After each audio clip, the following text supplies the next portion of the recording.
Attention is now shifting onto how a Liberal minority government under Prime Minister Carney is going to help the economy recover. U.S. President Donald Trump has now been in office for more than 100 days, as he told us on all platforms yesterday. This has rattled global markets and our economy with a spate of trade wars. And weathering this storm is going to be one of the biggest priorities for Prime Minister Mark Carney. It's what he campaigned on. Joining us this morning with more is financial commentator Patty Levitt-Reid. And Patty, U.S. President Donald Trump campaigned for the presidency largely on promising to improve affordability. So what kind of state are financial markets in 101 days after he has been in office?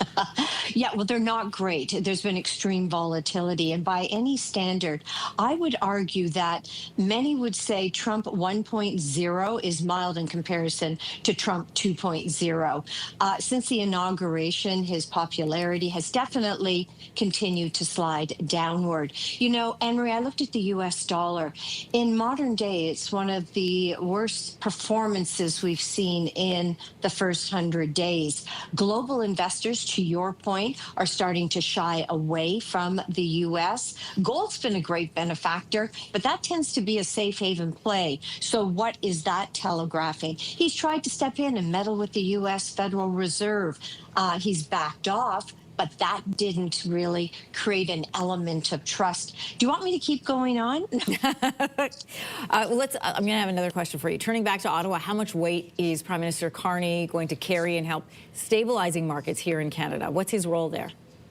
Yeah, I think that's interesting. After an election, you can expect a certain element of volatility. I will be watching that closely. What I can tell you, though, is that the Canadian dollar has been relatively stable over the last few days. We know that trade relations, number one, top on the agenda, probably coupled with Canada's unity and moving forward.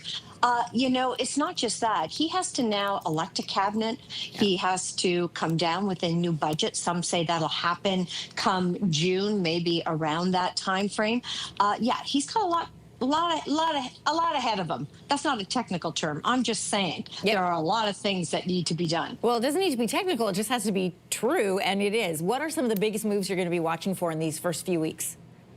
Well, I think the conversations that happen, if there's any sort of insight as to whether or not we can clearly move beyond the rhetoric around the 51st state, that seems to be the top of the agenda. That seems to be the number one talking point. And I think Canadians are going to be watching that very closely, as are investors.